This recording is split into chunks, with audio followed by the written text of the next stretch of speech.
The boys of summer have returned.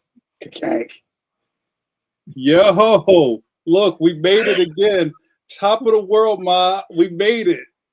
Yo, guys, you know what happens. If you happen to see these three smiling angelic countenances, there's a couple of things that may be amiss. Not remiss. We'll get to that. The first thing that may be amiss is that it must be Wednesday somewhere in the world, 8 p.m. EST. Second thing, you might be looking at your three favorite expert cartoonists. I know, I'm excited. And also that means, tell him, Steve Conley, it must be pitch me. I must be streaming time. That's right, you guys. The boys of summer have returned. Pencil to Pencil is back on your video scope. I'm so happy to be here, guys. Let's do some introductions. I am your first humble co-host. My name is JAMAR NICHOLAS. I wear many hats besides this white one. I am the second vice president of the National Cartoon Society. That's kind of a big deal, right? I am also the chapter chair of Philadelphia. That's kind of a big deal, right? And on top of all those other things, I am a graphic novelist. Leon, the Extraordinary is my series. That's Scholastic underneath the graphics imprint. Worst Friends Forever is my newest volume in stores now. Tell him, Steve Conley. Cop it. You really should. I love it. It's like birdsong every time you say that.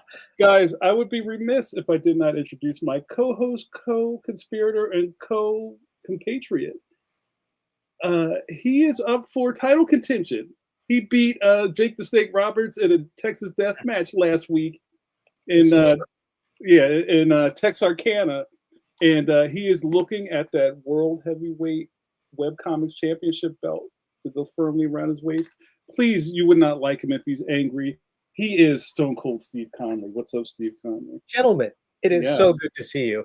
Hi, my name is Steve Conley. I write and draw the webcomic The Middle Age, which you can read over at middleagecomic.com. It's on the Webtoons, it's on the Tapas, it's on the Go Comics. It's wherever you look online, that's where it is. Yeah. Read it, unless you don't like it, but you should read it because it really is the 24th most popular webcomic in your mind, maybe? Oh, pish posh. But I would be remiss if I didn't introduce the Tower of Power, the man of the hour, too sweet to be sour, the maestro of mark making, the magnificent, the marvelous, Darkhawk's daddy, Mr. Mike Manley. Hey-yo. I am the father, as Murray would say. You got to do your "I'm not the father" dance, Mike. Yeah, yeah. And then start a fight and have people wrestle me off stage. That's right. Hello, everybody. I'm Mike Manley. I'm a over 40-year veteran of the funny page business, and I've been told that I've probably drawn your childhood. It happens. It happens so regularly, Mike. You must get sick of hearing it. You can't get sick of hearing that. No, you never get sick of hearing that you ruin people's childhood. That's great. So, but also what I love about your pedigree, Mike, is that you've been ruining childhoods for some time now, right? So you may have generations. I've ruined generations. Right. So you have people who may have discovered you on the spinner rack, right? You may have also. Yeah, I mean, I think when I started, there were still spinner racks, but that was like 84. There were still places that had spinner racks, but it wasn't too long after I started that spinner racks basically went away. And then you had kind of like the rise of the comic book store. Like I didn't even know comic book stores existed until I was in high school. And I'm from a big city. Yeah. I had a comic book store in Ann Arbor from when I was a kid. And by the time I left in '84 and moved out east, I think there was the Eye of Agamotto, which I used to go to all the time. That's such a great name. There was Dave's Comics. And then not too long after that, there was another one called the Vault of Midnight, I believe. Oh, that one's still around, right? Yeah, that one might still be around. I don't know if Dave is there anymore, but a lot of shops have come and gone over the years. And they were much more like mom and pop kind of operations back in the day. Guys that didn't even.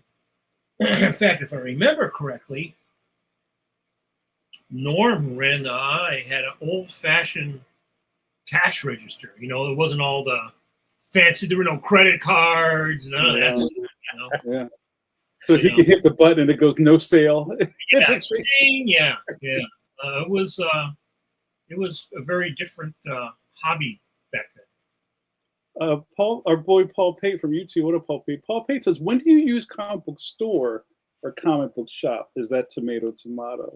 I don't know. It's sort of maybe like soda versus pop versus pop. Like it was always pop for me in Michigan, and then when I moved to Philly, everybody said soda. If you said pop, they looked at you like you ain't from around here, and then they knuckle you.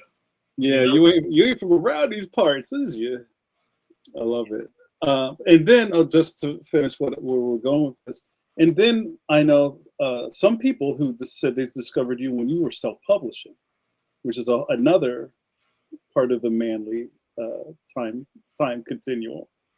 Yeah. I mean, the self-publishing sort of really marked my career in two separate, distinct. Because the self-publishing basically led me to going into animation. I think I might have read Action Planet comics before I read any of your Marvel or DC stuff. I might be in that camp. Yeah. I mean, it always depends upon the age at which you intersect with things. But when I I only self-published for like a year. Really? Yeah. I started in '99 and I put out a couple issues and then Image printed an issue. And then after that, I went into doing animation. And I didn't have time to self-publish once I went into animation. And so I think, then I started publishing again or, editing again when I created Draw, right? And John Morrow started publishing that. So, I sort of had different aspects, different eras in my career. And I did Draw until a couple of years ago. And sometimes I think about,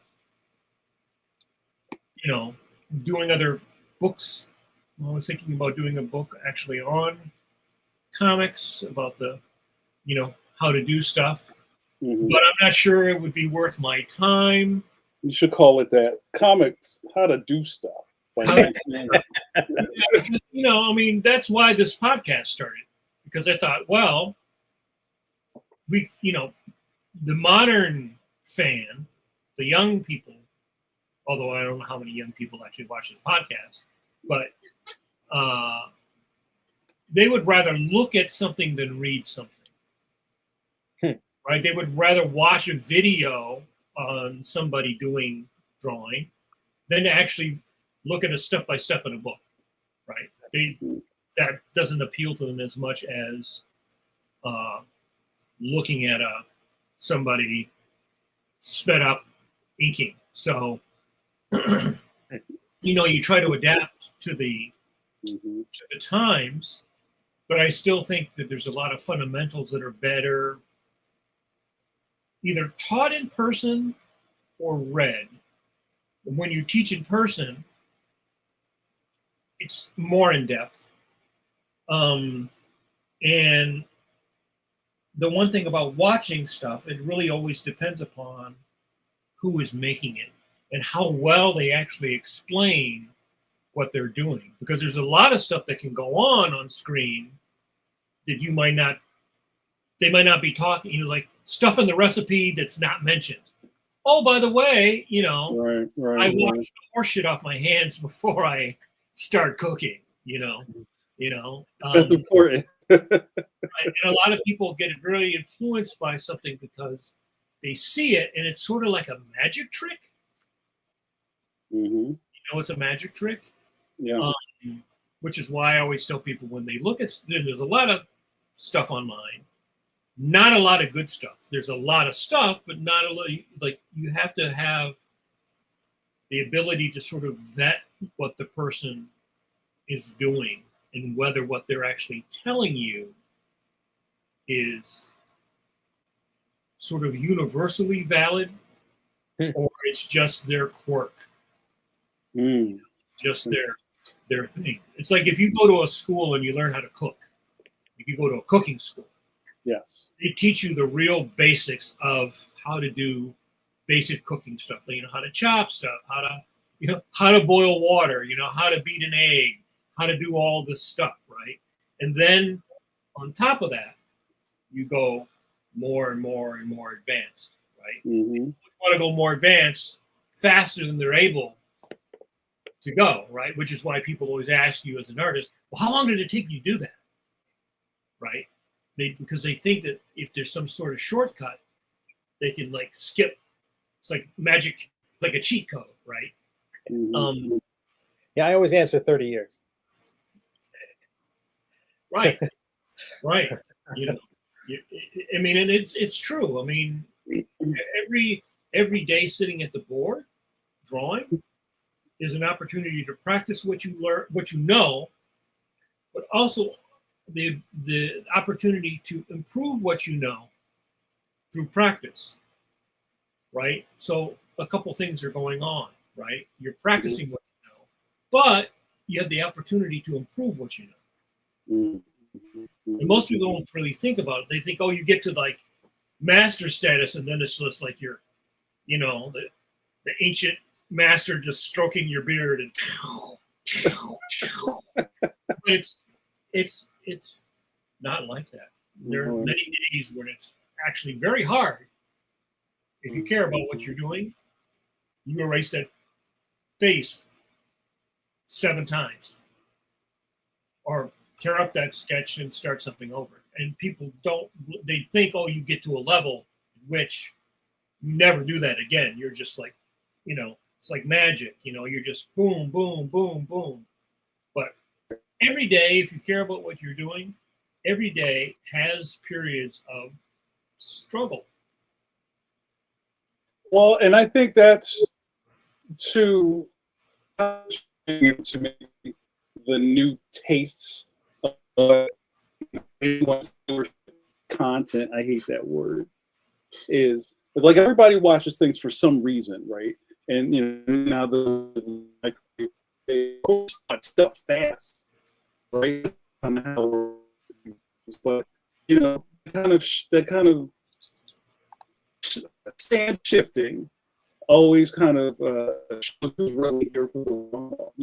Like after those people kind of fall off, there's the people that are left are like, no, I really want to know how the form is made when you draw hair.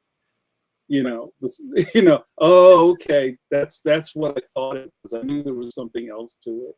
It's not like two circles the other side of it. You know what I mean? Like I really want to know the form, and I think we serve that last part a lot with all of the stuff we do here.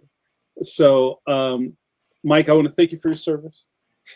Thank you for generations of childhood.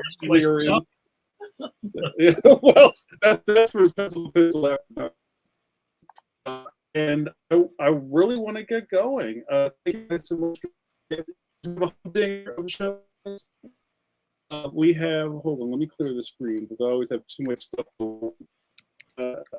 And also, I really thank everybody's watching live. Hello and thank you. Guys, if the like button, if the thumbs up was oxygen, I'm drowning right now. You guys, I need to see more thumbs. Please, these very important sessions. Guys, speaking of doing the thing and getting ready for this episode, we were kind of throwing around the back as we make thumbnails. How do we categorize? Oh, come on. I have my thumbnail of Alex, and it's like it won't let me put it on the screen. That's fair. Oh, there it is. Alex Saviuk. I'm going to screw up Alex's name now that we talked about it. Now I'll gun shy. We'll say it right. Saviuk. I said that. Didn't I say that? Well, I'll get 3 lashes later. What how do we title him? Because almost everybody on here we're cartoonists, we're author illustrators, we're graphic novelists, we're whatever. And I think, wasn't he a comics legend is kind of what we came up with, right? And I don't think that's too far from the truth. Mike, do you want to finish up an intro for Alex? I know he's shaking his head in the green room. I know, Alex. We're going to give you these flowers. Well, I mean, I think he is he's a Marvel legend, a comics legend, and professional, a master at his craft. We don't usually ever think of ourselves in those terms, so I know it's a little weird, Yeah. say that because we just think, oh, I'm a guy who just does what I like, but I draw what I like. But I think he's definitely a master of his craft, and he and I actually got to work together a couple times. At one time, one of my second job at DC, so we can talk about that when we bring him in. So yeah. All right, awesome. All right, well we've said too much. Let's get ready to beam Alex up. Let me get my assets together. Sorry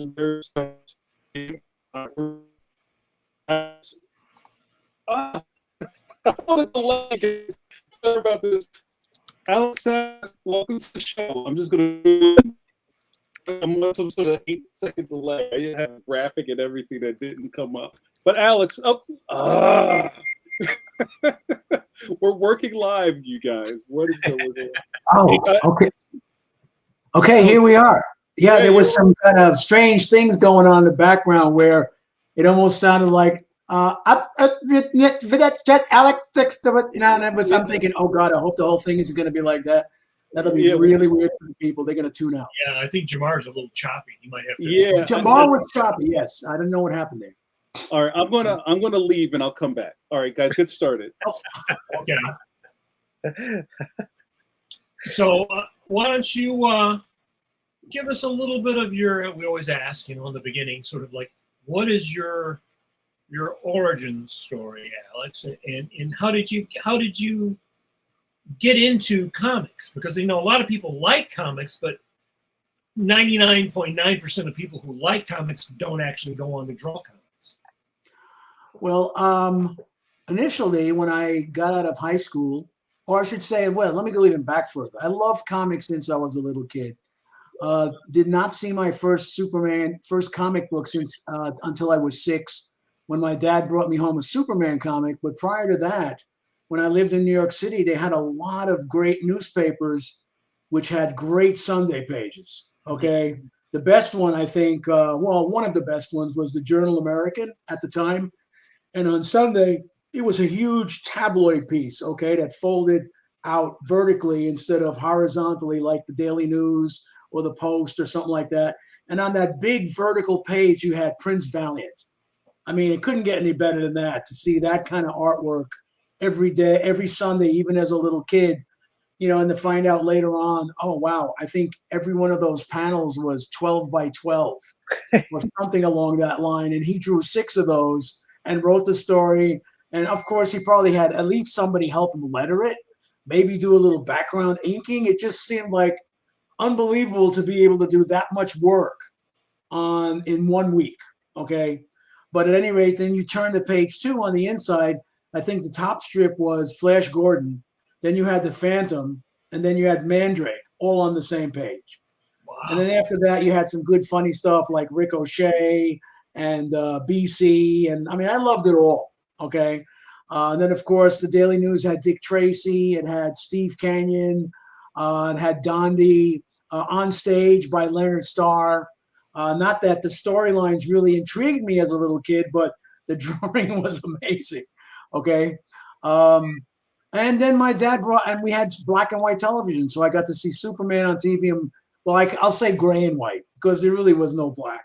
And then when he brought me home that Superman, I think number 124, where Superman is on, you know, kind of retreating up, going up some stairwell. And he's got his arm in a sling, and the Black Knight is over there, and he's brandishing his sword, and he's basically going to run him through. But it didn't matter what the story was at that point for me. I got to see Superman in red, yellow, blue for the first time, and those were his colors. And as a young kid, I mean, hey, we're all about primary colors, right? So, I mean, immediately I was just taken aback by this Superman comic book, and I sort of drew my own little 6-panel Superman comic in pencil, because I didn't know what inking was. So I drew it in pencil, and then I had a box of 8 Crayola crayons. So there was no flesh, so I had to go with some light brown in there. Then I had blue, yellow, red, and that was the whole thing. I mean, I don't even remember what the storyline was, but maybe the Black Knight showed up in 2 panels and Superman bopped him on the head. And that was my book report. I did a abridged version of that particular Superman story, you know. And but after that, I just, my uncle, who used to visit us every week, he'd come by and he saw me perusing through this Superman comic, and he says, "Oh, I see that you like that stuff." And I said, "Yeah." And then, not that we could ask, "Oh, could you get us some comics, Uncle Vic?" No, every week he went to the store and he'd come over and he'd bring like a variety of comics. Now, of course, he'd bring me stuff like some Charlton War comic, which even as a young kid, I'm going, gosh, this doesn't look as good as the Superman comic. I don't like these drawings, you know? And, but I remember he brought me an issue of The Fly, and it was The Fly number 2. And it's interesting because there was this Jack Kirby cover, and he's sort of, the Fly is kind of coming in on some kind of a rope. He's got this kind of, you know, that position, Mike? Mike is shaking his head. I just saw online somebody was selling a 7.0 slabbed Captain America issue with that same pose on it. So Jack was, well, referencing himself. And that's okay. There's nothing wrong with that. I just thought it was kind of interesting because they almost look very similar, you know. But of course, the 25% rule is in effect because the Fly is the Fly and Captain America is Captain America. And, so the costumes were different. So there's no plagiarism there. But at any rate, as I was going through school, I was just writing and drawing my own little comics as time went on. But I think I had aspirations of becoming a doctor. So, I mean, when I got to college, I started off doing pre-med. And I was doing all kinds of bio classes and things like that. And got to about, excuse me? What year was it? I graduated high school in 1970. So in the fall of 70, and 71. Then I was at Hofstra University on Long Island. And then that was pretty expensive. So I transferred to a city college named York College, not too far away from where I lived. My brother was going there already for biology, and well, he ended up becoming a chiropractor. But at any rate, I ended up going over there because I found out that one of the teachers was also very interested in the arts, and he wanted to start a medical illustration program. So I figured, I can combine the two, my love for art and some, medical stuff, and did that for about a year. And then the program fell through because he got offered a deanship in another college. So now the program was sort of empty. I hung around in school for another semester, and then I was sort of at a crossroads. I didn't know if I wanted to continue with this or whatever. In the meantime, I was playing in a rock band, to make some money. And, Jamar, Wine, Women, and Song, that's what Young Life was all about, right? Yeah, brother, I feel you. Hey, 40 minutes on, 30 minutes off, all the booze you can have in the place. The girls were there, the guys were there. Hey, I mean, it was just fun times, and you're making money, you're playing music. I mean, you can't get any better than that, right? No, not at So all. at any rate, I was doing that all through college. And then I was doing that when I left college for a while. I was doing that for about a year and a half. And then I was getting, I'm not going to say bored with it, but just bored with my life other than, playing cover music at night. And, it was fun and all, but I'm thinking, this can't be the rest of my life. I mean, nobody's really writing music or anything like that. And so I ended up going back, bringing my self-taught, self-made portfolio to the School of Visual Arts in New York City. After I had researched some of the other schools, and on Long Island, I would go to a college there and bring my work in, and they'd say, we really don't have anything else we can offer you, but you can get a BA in fine arts. And I said, and then what do I do with that? Well, you could become a teacher, etc. And I'm going, well, thank you. I don't mind doing that sometime later on, but that's not what I want to do. And so I did go to visual arts because I found out that Will Eisner was teaching there. And so when I got there, I was only able to transfer 21 out of 65 credits that I had amassed in college, because School of Visual Arts had no bio, no math, no science. They just had English, humanities, languages, things like that. And that was okay. I just figured, hey, you know what?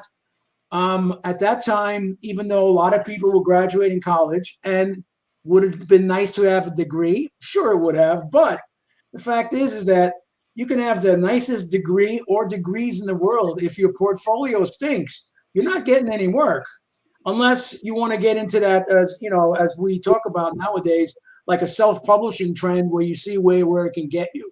And I didn't want to be a starving artist. And I just, whenever I went in to register for classes, I just said, hey, I'm a transfer student. I already took that and that. This is what I want to take. This is what I want to do. So I was taking illustration classes, book illustration, painting is illustration, Will Eisner's class. And after doing that for about 2 years, I decided, well, unless I'm looking for other classes, and I'm not saying that I couldn't have learned. I mean, I was 23 years old. I'm not, and I don't want to say, yeah, I sounded like a young kid who knew everything, but I didn't. There's always something, as Mike says, is even though, people have, found it amusing, I think, to throw this label on me and call me a legend, call me a master. And I do appreciate that, Mike. In my own mind, I am far from a master of doing just about anything. Okay. When I get inspired, when I see what other people do, when I see what you do, when I see what some of these other young people do with paint and watercolors and all this stuff. And I'm at that point, and even though I'm going to be 73, I still want to experiment. I still want to have fun. I want to do more stuff. And like you say, you're going to make mistakes, but sometimes from that happy mistake, you get a really cool effect or something, and you go, hey, I really like the way that turned out. Now I got to remember how I did that, just so I can do it again. Were you reading? So, like, how did you find out about Will Eisner? I mean, were you still reading comics the whole time? Oh, yes. Oh, yes. I was reading Marvel. I was reading DC. Probably, well, let's see, Charlton. Charlton had The Phantom come out with, drawn by Don Newton, which kind of blew me away because I was at the time, I think, Cy Barry was great, but to see the Phantom in comics be drawn by Don Newton as opposed to some of the other guys who preceded him at Charlton, some of the stuff was a little bit stiff looking, and I wasn't that happy with it. But Don came in and gave it. You were a Phantom when you read it as a kid in the paper.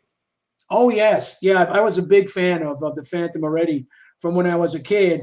And, I used to cut out all those Sundays for those 3 characters that I had mentioned and keep those on the side and just look at them all the time.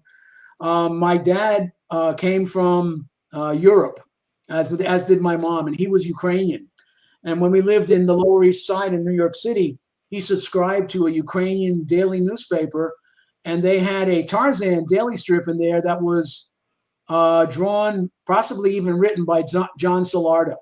And I thought, wow, this is really cool looking, but I couldn't read it because even though we were speaking Ukrainian in the household, from my dad, and on my mother's side, we were speaking German.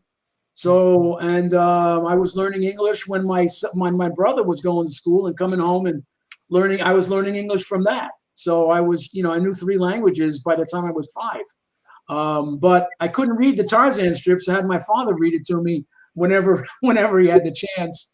But it was just interesting that, because the Ukrainian language has 4 or 5 more characters in the alphabet than the Americans do. Tarzan was spelled Tapzah. So I would say, hey, Pop, and we'd watch Johnny Weissmuller on those black and white television shows, movies, right? And we'd say, Pop, how come they calling him Tapzah? And he says, no, that's Tarzan. But it's So, and I used to cut those things out too. I had shoe boxes full of these John Solardo strips.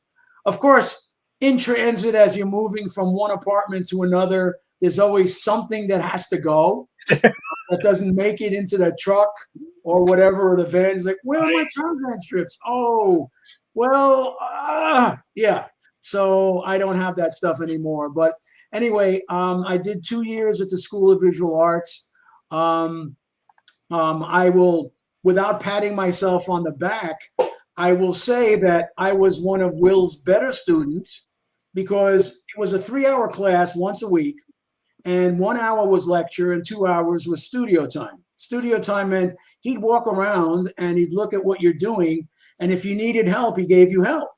Now, there were 20 people in the class. How much time can you give everybody in 2 hours? Okay? So there were times where he'd kind of like skip right over me, and he'll look and go, you know what you're doing. He called me You're not drowning. He called me Saviuk, and regardless of how many times I corrected him to Saviuk, it never caught on with him. So that I was always Saviuk. Even after I got into comics, I went back to his class once or twice, and he would introduce me to his new students right there and goes, and here's one of Eisner's Raiders that made it, Alex Saviuk. And I'm going, oh, geez. So at any rate, but no, Will was a great guy. For the class project, he had us do anything anywhere from a 1-page to a 4-page story, which then would be published as a school publication. And he would draw the covers, and then the kids would be putting all their work inside the magazine. And I ended up doing a 4-page, speaking of Tarzan again, sort of a Tarzan takeoff, my own spin on Tarzan. And after I got done with the School of Visual Arts, let's see, I got engaged. I was still playing in the band, and I decided to, even back then, 1977, self-publish. So I forgot about this thing, and otherwise I would have passed you the file. But, this is what it looks like. It's a magazine called Freedom. Okay. Wow. Okay. Comics were 35 cents back in those days. And so I remember writing in my little editorial at the beginning, hey, I'm only charging you 5 cents more for this particular book, but I think it's worth it. I'm self-publishing. I don't have, the big guns behind me.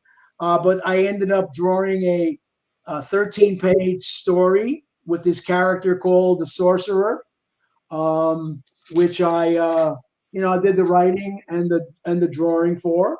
That's fantastic. And I mean, if you look through it, I have to say, you're going to find all kinds of referencing to some of my favorite artists, where you could look at where with the astute eyes that we have now amassed over the years, you could look at that and go, oh, yeah, I've seen that before, and I've seen this before, and I've seen that before. But that's okay. Hey, I was a fan.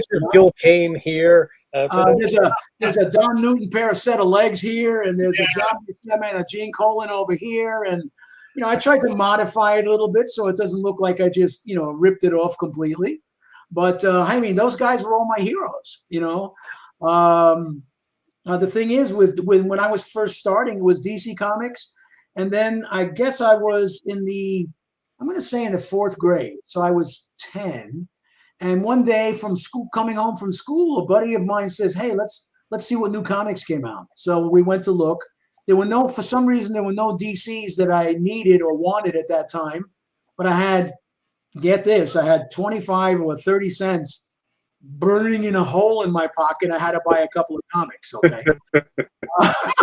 Yeah, because when I first started, they were 10 cents. And then I remember going to the store with 20 cents once. And they said, oh, no, they went up to 12 cents. And I said, what? 12 cents? Yeah, and of course, if you remember, Mike, on the inside, when the price hike, it would say, with the rising paper costs, we have to increase the prices.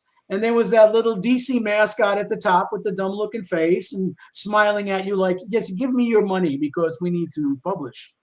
So anyway, 12 cents or whatever. And so there's a friend of mine, he says, hey, listen, why don't you look at these guys? And it was the Fantastic Four, was number 18, where they're going to fight the Super Skrull. And I said, gee, the Fantastic Four, well, the art looks good, but I don't know anything about these guys. And so I'm kind of looking through it in the first couple of pages. They basically, for whatever reason, they're talking about the Skrull having all these powers in comparison to what the Fantastic Four have. Like Mr. Fantastic can stretch 100 yards. This guy can stretch around the planet. The Torch can fly at 60, 70 miles an hour. He can fly to the sun and back in one day, etc. The Thing can lift 5 tons. This guy can lift the generator from the planet. And I'm thinking, oh, so I know what these guys do. Yeah, I'll give it a shot. And also, there was Amazing Spider-Man number 5, where he fights Dr. Doom. So again, I didn't know anything about the character, but he kind of explained it to me. I went home that Friday, read these comics at least 2 or 3 times a piece, loved them completely. And then with the memory that I had, I remember, wait, there's another candy store on the way home. I think they have a Spider-Man comic from the month before. So that Saturday, I went to that other shop, and they still had number 4 with the Sandman. So I had, wow, number 4 and 5 in one weekend. I wish I still had those comics. I did not. But at any rate, I had them at the time. And for a while there, excuse me, I had a really nice collection of Spider-Man, even Amazing Fantasy 15, which I traded somebody for. Most of my comics I traded for. And then I traded away Amazing Fantasy 15 because I did not have the whole run of Spider-Mans, but this buddy of mine did, except for Amazing 15. And I said, it'd be nice if, he's not going to trade me number 3 with Dr. Octopus, but, no matter what I gave him, so I'll trade him 15.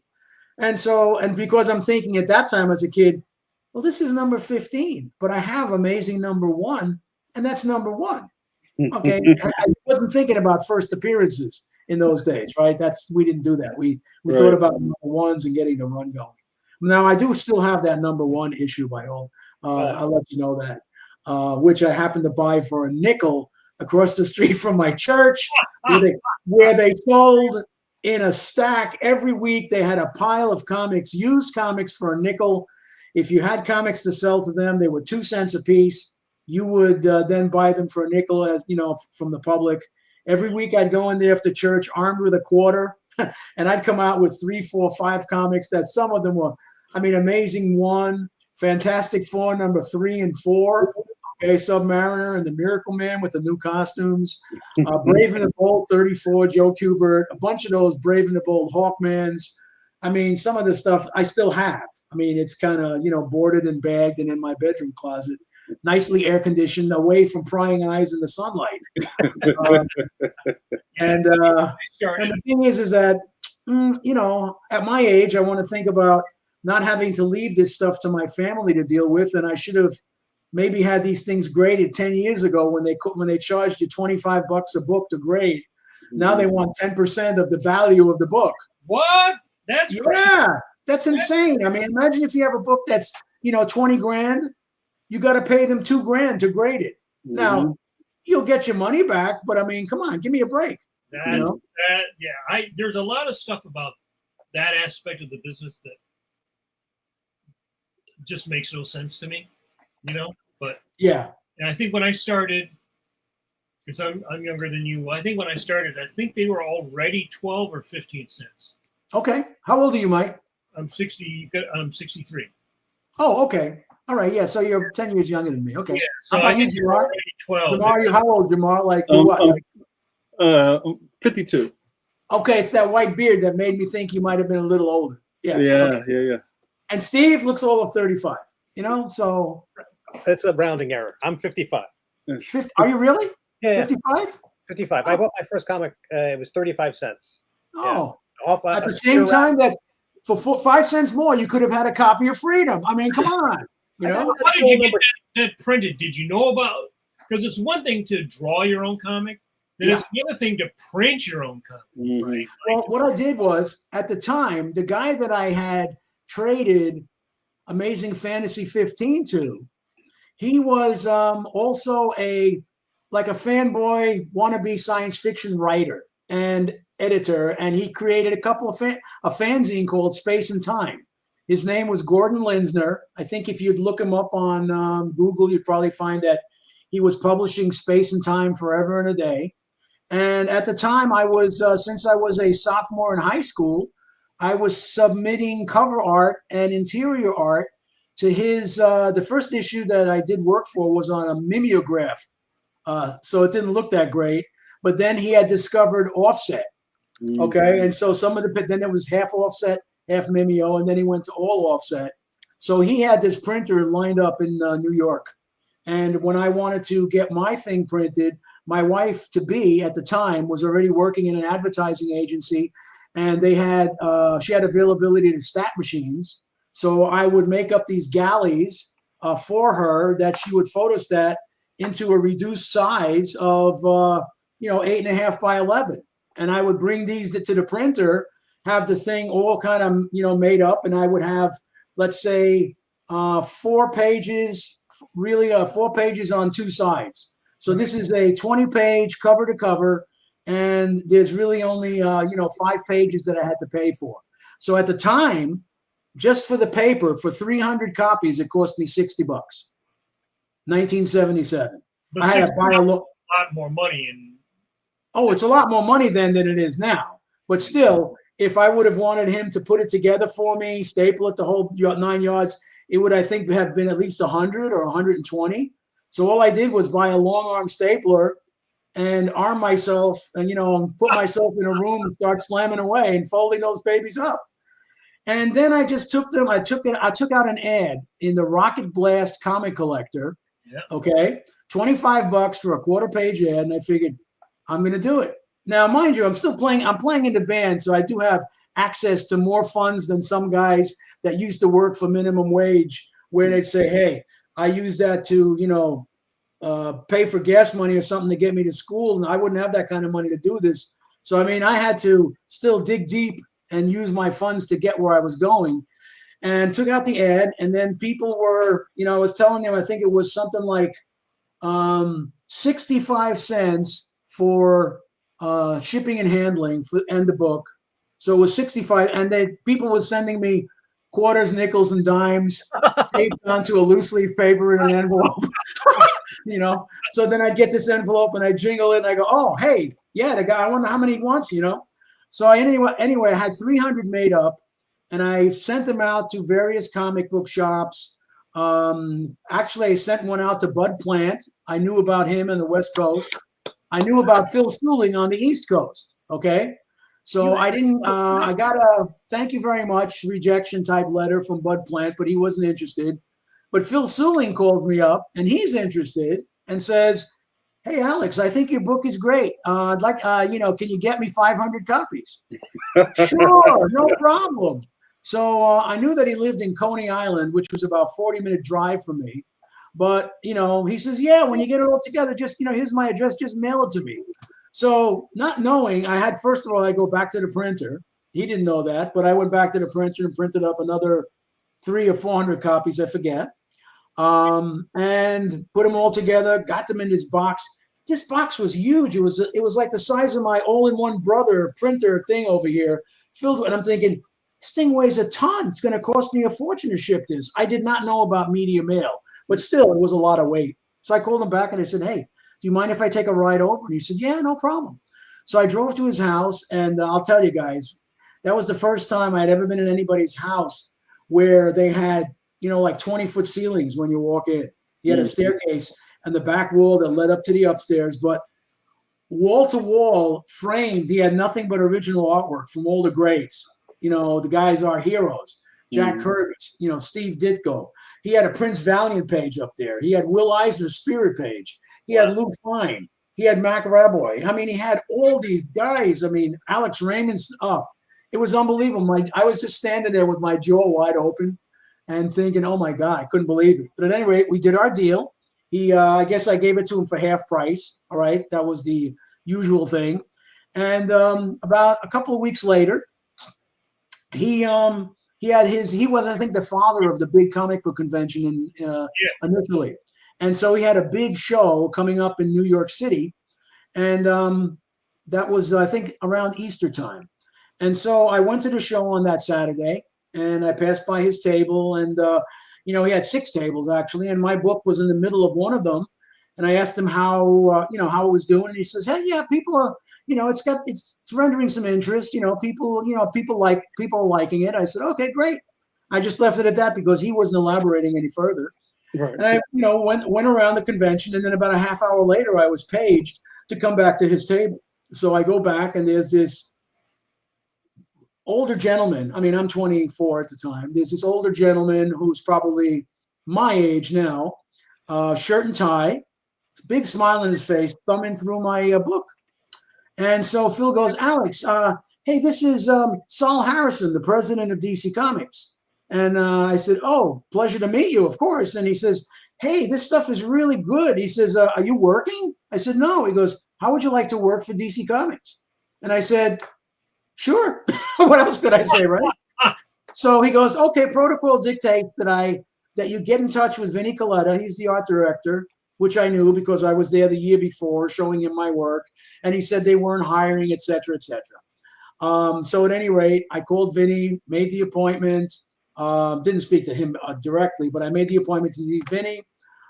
He looked at the work, and I already had an in, so he was just there to kind of sign off on me. And then I met Paul Levitz, and I left there with a 1-page House of Mystery story as my first gig. And then after that, I did a 7-page science fiction story. That should have probably been 10 pages at least, because this writer, whose name I think it was John Albano, and he wrote this story where, as a writer, he wasn't really thinking visually, because it would be the type of thing where he'd say there were at least 7 pages per panel. They were crammed with all kinds of guys and stuff, and nothing that, as I was writing and drawing my own stuff, I ever would have done. So this is my baptism of fire here. It's like, holy mackerel. In the foreground, the king is, on his knees, where the other guy is, forcing a spear practically down his throat. In the middle ground, all these guys are fighting. In the background, the spaceship is landing. And then and that was panel 1, and then there was a panel 2, and there's more to come underneath all that. And I'm thinking, holy crap, how the hell am I going to draw this? I mean, I got my way around it. Right. Turned it in. They liked it, thankfully. Then I left with a 5-page war story. as a matter of fact, that science fiction story was inked by Bob Layton, and that was the only time we ever worked together professionally. But I met Bob at the time, and got along really nicely with him. He noticed my Gil Kane influence right away. Well, going back to the Gil Kane influence, the thing is that, yeah, when I was a kid looking at Gil Kane, and I'm sure you guys also would look at it and you go, how come when Green Lantern flies, he's got these bent legs that go behind him? Legs are supposed to be straight, aren't they? How come they're all curved? They look weird. But, that was just the natural way of the way they're supposed to look. And when I was studying anatomy on my own, I don't know if you guys have, I'm sure you must have this book in the library. Of course, the, Figure Drawing for All It's Worth by Andrew Loomis. Okay, so that became my Bible. And before that, I remember looking at George Bridgman in those Dover paperbacks with the grainy illustrations and looking at him going, holy mackerel, that's Gil Kane. That's where Gil Kane learned his anatomy. Mm-hmm. And so, but I'm looking at this stuff and they're talking about, pulleys and all this other kind of stuff and weights and this and I'm thinking, gee, this is kind of complicated. And that's when I went to Loomis first. And after I studied Loomis and got the hang of that, then I went back to Bridgman and it made sense. So now I could see how Gil Kane was constructing his figures without me having to look at a Gil Kane comic book on my drawing table and say, oh yeah, this is a really cool figure. I'm going to swipe that one. And I didn't have to, it was in my head. I knew how he was doing it. Mm-hmm. And, but yet, of course, most people don't understand that. So that, even when I was a professional for about a year, some other pros would come up and say, so when are you going to stop, drawing like Gil Kane and come up with your own style? And I said, well, or swipe. I think they even said swiping Gil Kane. Ooh. I said, I'm not swiping Gil Kane. I said, I'm drawing like Gil Kane because that's the way he constructs his figures. Yeah, okay. That's basically, they didn't want to believe me, okay?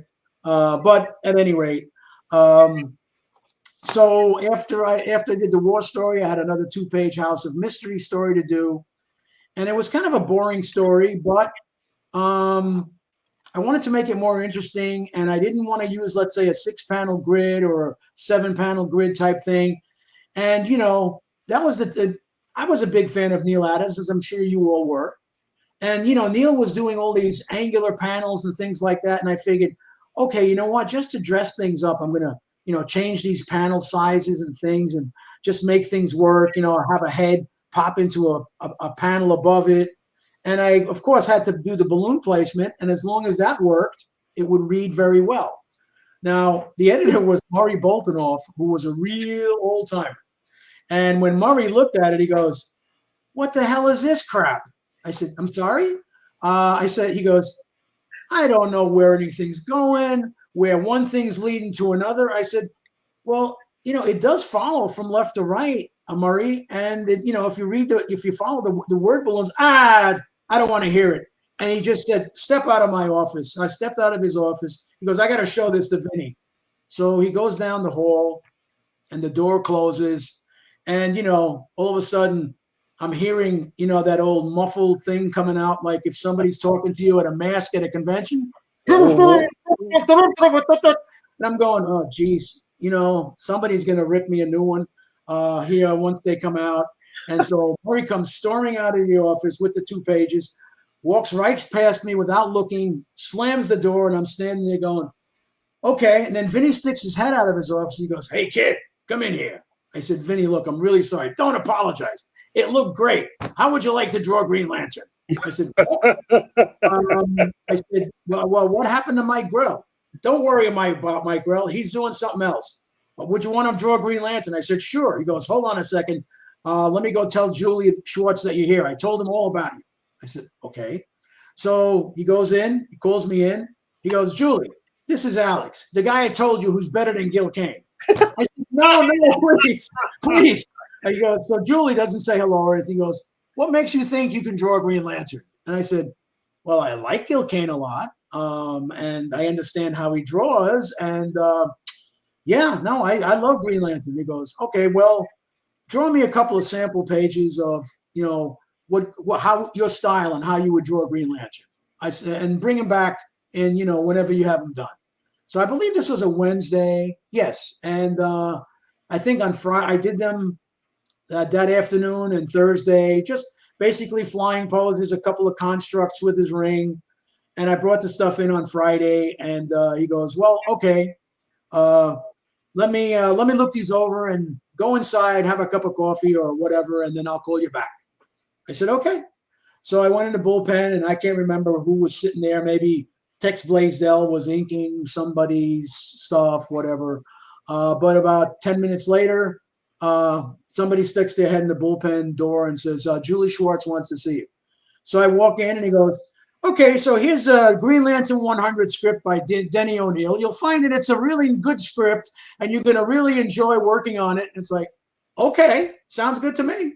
So basically, my first big gig was working with Denny O'Neil. And if you've ever worked with Denny O'Neil, his art directions are very concise. He gives you the dialogue is there, but it's relatively sparse. He gives you room to draw. And so when I took this home and I started working on it, I'm going, wow, this is so much fun, because I'm not cramming all this stuff in with foreground, middle ground, background, and having this guy tell me exactly what's going on. He kind of left it up to me, which was a lot of fun. So I drew that story, brought it in. They gave me a fill-in on another one right away. Then I had 2 more books to do. Again, 2 more fill-ins. And then after that, fill-in thing was over. Editorially, it changed hands to Jack C. Harris. And so I got another fill-in from Jack C. Harris. That's what it was called. And I think I was working on that at home. And if you recall, there was this thing in the late 70s called the DC implosion. And it seemed like DC Comics just weren't doing very well. And so they were canceling tons of books. Canceling books is like what's going on in our lives these days. People are losing a lot of jobs, okay? So at any rate, I get a phone call from Jack C. Harris. He goes, Alex, he's explaining the whole implosion to me, et cetera, et cetera. He says, we had to let a lot of guys go. But out of all the freelancers that we let go, we kept one. And I said, oh, okay, well, all right, I understand. He goes, no, that one is you. I said, what? Really? He goes, yeah, you're going to be my guy on Green Lantern. Hallelujah. Okay, so there I was, and I'm drawing Green Lantern. And shortly after I was doing like 2 or 3 of those books, Paul Levitz comes into me and says, hey, listen, we'd like you to draw the Flash. I said, and what, give up Green Lantern? No, we feel that you could do both. And your editor on the Flash is Ross Andru. And I said, oh, wow. I mean, I was a big fan of Ross Andrews. He was one of my hero guys, and so now I get to work with Ross as my editor. And Ross as an editor was still an artist. And there were times where if he read a scene that he really enjoyed, he would do the thumbnails for it. And then when I'd come in, he'd go, this car chase scene here? He says, I really liked the way Carrie had written it. So I kind of took my take on how I think it would look. You can use it, but if you don't like, you can throw the whole thing out and do it your way. I said, and I looked at it and I go, Ross, this is great. Thank you very much. Yeah, I appreciate it. Perfect. Okay. So I knew, wow, the 2 pages I'm going to pencil tomorrow are going to be really easy, because all I have to do is blow these up and lightbox them, and have the 2 pages done. Now, do you have some of the? We have some art, so maybe we should show some of that. Do you have some of that in the samples? Where you have the I don't have, actually, when it comes to the Flash, I don't have anything Flash in the samples. I have a Green Lantern cover or 2, but that's pretty much it. Yeah, let me. I'm going to have to kind of pick through these. So sorry about that. There you go. There you go. Yeah. Now looking at that, I guess if I had a computer in those days, for me to get that effect, which I have on the right side of the cover, I could have done that pretty easily in Photoshop and just started, or Illustrator, and start cutting things through and whatever. No, I actually drew that on a layout, and then I tore through the pieces that I wanted to have it look like, and then I ended up pasting it down again and then copying it to do the cover. all the things that we had to do manually without computers, right? Yeah. Wow. Yeah. But and again, speaking about not having computers, besides comics, I was also doing occasional advertising storyboards, and everything in those days was done in markers. So you had this really great paper called Bean Fang Graphics 360, which was very thin, but boy, you could blend markers on that stuff unbelievably well. Okay. And as you know, if you've got a light color, whether you got markers or whether you've got paints or even watercolors, which, once you put something down, you're putting it down. You want to go to a dark. Well, you can paint over it and make it darker. Making it lighter is a tough call. Right. So even in those days, if I did some kind of a background or something with a sky and you go, gee, I think we want that sky to be lighter. Oh, okay. So now what you got to do is you had to get another piece of paper behind it, and you had to cut the sky out, make this patch, draw it in color it in lighter, then tape the patch into the hole that you made to make the whole thing work. And once we had computers, to go, oh, we need that, instead of the background being dark, do you think you could make it like a dawn thing with the sun coming up? Oh, yeah, sure. When do you think you can have that? Well, what time is it now? It's 11:30. How about like after lunch, maybe 2:30? Oh, you can have it done by then? Yeah, sure. Okay. So I get off the phone, get into the computer, open up my brushes to like about 150 and go zip, zap, and you got the dawn into the sky and everything's blending beautifully. And then I send it to him by 2:30 because I didn't want him to think it took me 5 minutes. You can't do that because then they'll think you're so incredibly fast, you could do anything. I remember talking to Trevor Von Eden, who when he came in to draw Black Lightning, and he was sort of like that child prodigy. And I said, hey, Trevor, how many pages can you draw? He says, well, I tell them that I can only draw 3 pages a day, but I can actually do 5. I don't want to let them know that because then they'll want me to be doing more work. This guy was 16 years old and he was drawing 3 pages a day. Wow. Now, God bless him. I didn't have that, but I couldn't do that. I could draw 3 pages a day, maybe 2 days in a row without too much sleep. Then after that, I need to crash for a while. Yeah. Do you want to go through some more of your pages, Alex? Sure. Yeah. This might be a little random. I took off the preview, so I don't know what I'm getting into here. So let's see. Well, after my well, let's see. I mean, I can go back. Okay, yeah, you can go back a little bit. Yeah. See, after and with Superman, what happened was I was doing Green Lantern and the Flash, and then I actually left. I got this really big advertising job, and it seemed like I was going to get a lot more, and it paid so much better than comics. And I had to make a decision. I couldn't draw a monthly comic book and do these advertising boards, and make sure that I give quality to both. I didn't think about hiring any assistants and stuff like that. So I ended up giving up comics for about 6 months and doing a bunch of advertising stuff, and then all of a sudden it stopped. And so when I ended up coming back to DC and asking them if I could get work, they gave me work right away. But I was doing stuff for Julie Schwartz again as the Superman family books, and I was doing Jimmy Olsen and Lois Lane and that kind of stuff for about 6 months, and then I got to work on DC Presents, which was a lot of fun because he was Superman and another character or characters every single month. So there was always a lot of variety in the stories and in the characters that I had to draw. So that was around 1982 through 86. I was working on Superman stuff.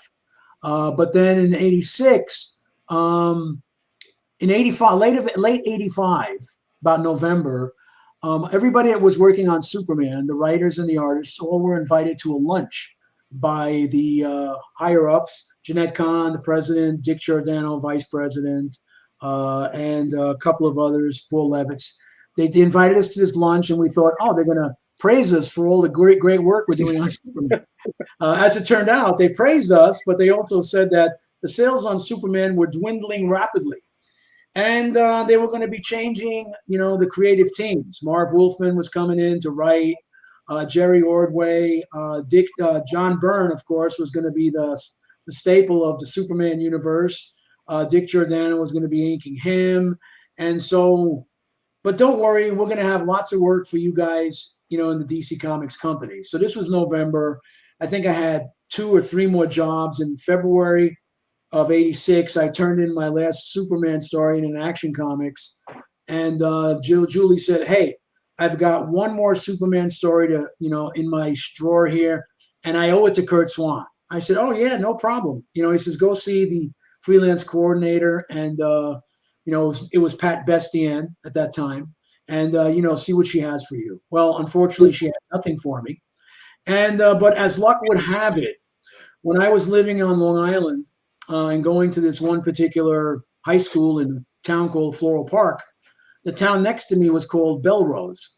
And in Belrose, lo and behold, lived a fantastic artist named John Romita Sr. And his kids went to my high school. And so I got to meet John Romita early on, and when I was in high school, through his kids. I was in like a National Honor Society thing in high school, and his oldest son, Victor, was in that society thing. And some of my other buddies said, hey, Vic's dad draws Spider-Man. And I said, yeah, I know. Do you want to meet him? I said, well, I don't want to be imposing. So maybe, I don't know, a couple of weeks, whatever, some time went by, and Vic found out that I like to draw comics and such. And he came to me and he says, hey, my dad draws Spider-Man. I said, yeah, I know. He says, would you like to meet him? Yeah, of course. So I got to meet John Romita, 1969. He was all of 39 years old. Wow. Working on his first issue of the Fantastic Four, number 103, and also inking Gil Kane on Amazing Spider-Man. And there was an example of both of those stories on his drawing table. That was the first time I had seen anybody use a blue pencil. John laid his pages out in blue, and then he would graphite on top of it. And if you can recall back to issue 103 of the FF, there was a 3-panel page with the top panel was a half page, and it was the Fantastic Four looking on this screen talking to President Nixon. And that pencil page was on his drawing table. And next to it was his pencil half-ink page with Spider-Man by Gil Kane. And I remember looking at the Gil Kane, looking at the FF stuff, and I said, oh, wow, this is great. He goes, I'm telling you, Al. He says, I was kind of quaking in my boots when Stan asked me to draw the Fantastic Four and take over for Jack Kirby. He says, I mean, Jack is the guy, okay? And, to have to follow in his footsteps is a really, really big deal. But, Stan kept, talking to me and, giving me pep talks, building up my confidence. And so, I'm doing it the best I can. He's giving me a lot of art direction here and there and stuff. And, I said, okay. And so, he looked at some of my work and he says, I got to tell you, he says, I see that you've got talent. He said, but I got to tell you, drawing comics, unless you really, really have a passion for it, is a tough way to make a living. I mean, we make a living, but it's long hours. You hold up in the studio 7 days a week, just because you got deadlines to meet. And he said, for myself, he said, I'm as fast as, some of the other artists that work, like, John Buscema. He didn't mention Jack Kirby. He just said guys like John Buscema. I'm as fast as they are in drawing. He says, but they completely outdo me in how quickly they can tell a story. He says, John Buscema, and, he can do 4 or 5 pages a day of storytelling. Jack Kirby, it's the same thing.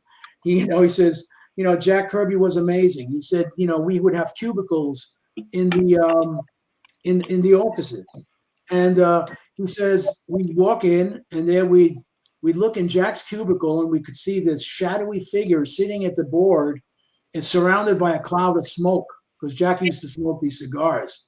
And he says, and there you could see an arm was kind of moving around at the drawing table.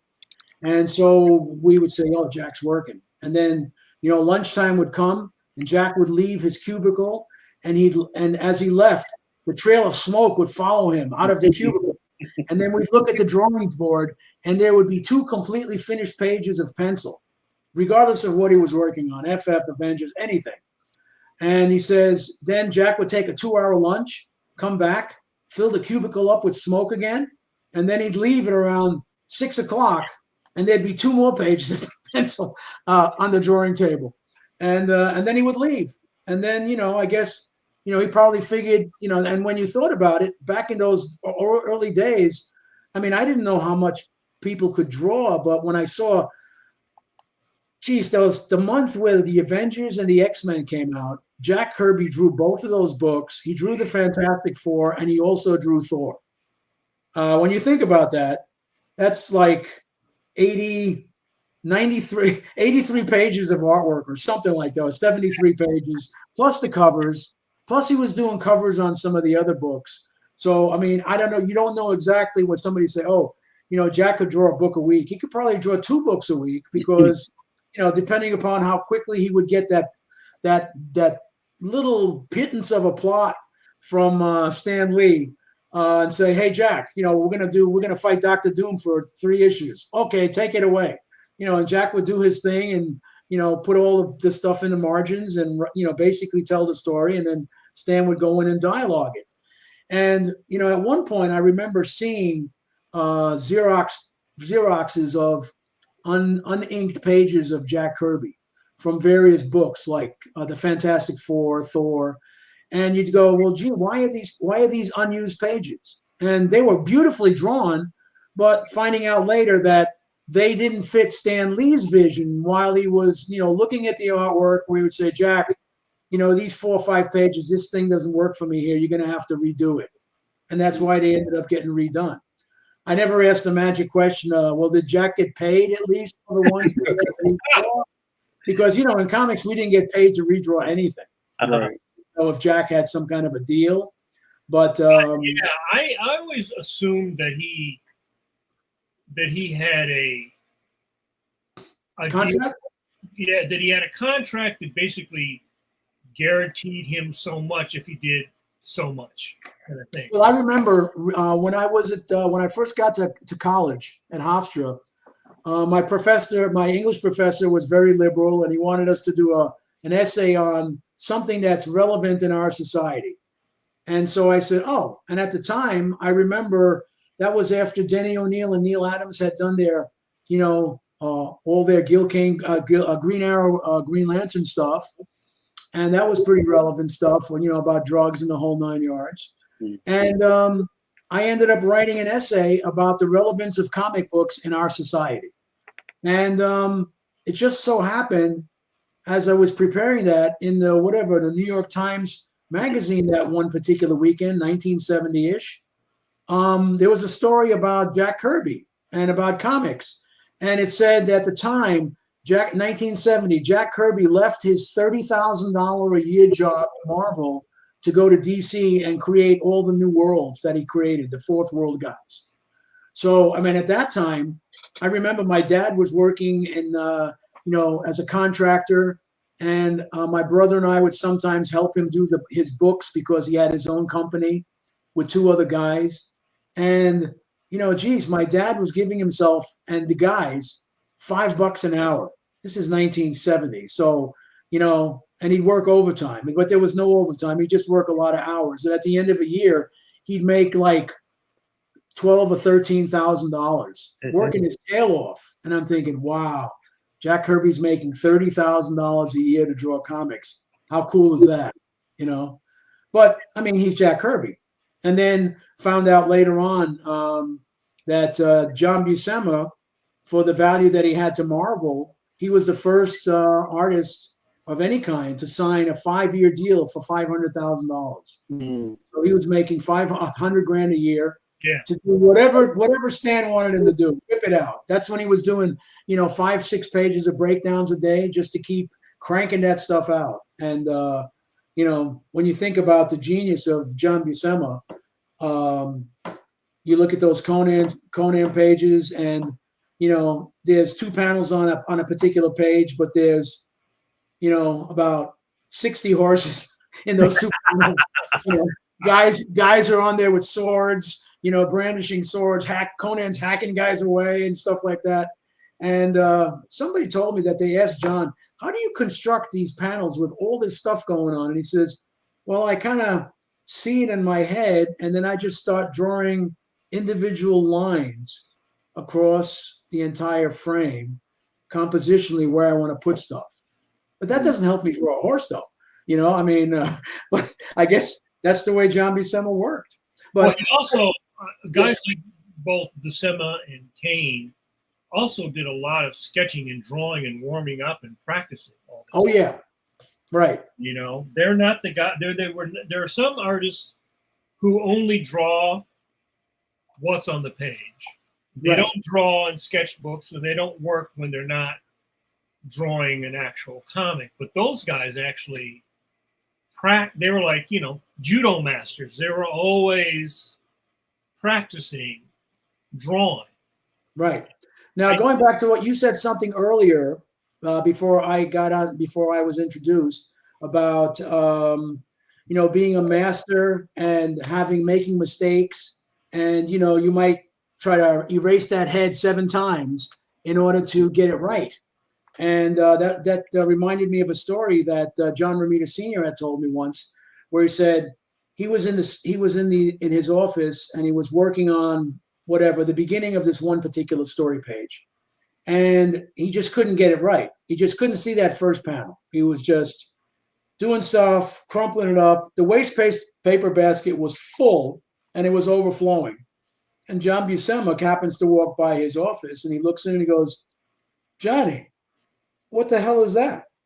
He goes, I just can't get past what's going on here, John. I mean, I've been struggling with this opening on this story. And he goes, Johnny, he says, you know what? We got 20 pages to tell a story.